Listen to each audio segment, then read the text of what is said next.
Health director says if cases reach the CDC's high transmission and hospitalization categories, masking may be required indoors again. Here to react, California chef and restaurant owner Andrew Gruel.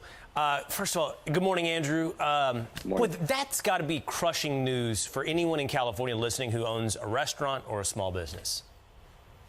Yeah, look, we are in act number 417 of this penultimate COVID drama, or should I say tragedy. It's now being taken off Broadway to Los Angeles, and we're going to go through the same act over and over again, this performative theater. And we all know that, look, there's myriad of studies showing from the New York Times to science journals that masking really has little to no effect on COVID, especially these new strains that are highly contagious and are obviously going to evade that. We're going to do the situation where you go in, you take the mask off, you put it on, you take it off while you eat. I mean, it's just absurd.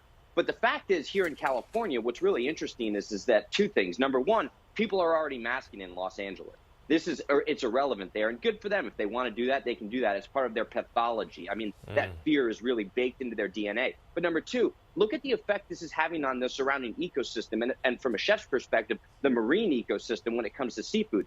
3 million masks are discarded every single minute in the world. It takes, somewhere to 450 years for these masks to break down. The polypropylene breaks down into these microplastics, which then gets into our food system, and it could be in our seafood.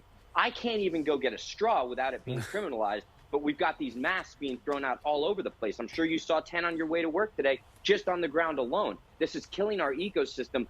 California doesn't care when it comes to the masks, but if I ask for a straw, as I mentioned, I'm getting fined $100. So the hypocrisy is absurd, but more importantly, we got to think about the effect that these masks are having on that food system, especially when they have absolutely no benefit to us from a health perspective. What a great case you just made for the negative effect, the lack of a positive effect for these masks on our health, the negative effect on the environment, and this utter hypocrisy when you can put it side by side there with paper straws. Andrew, great to talk to you this morning. Wish you the best of luck out there in California.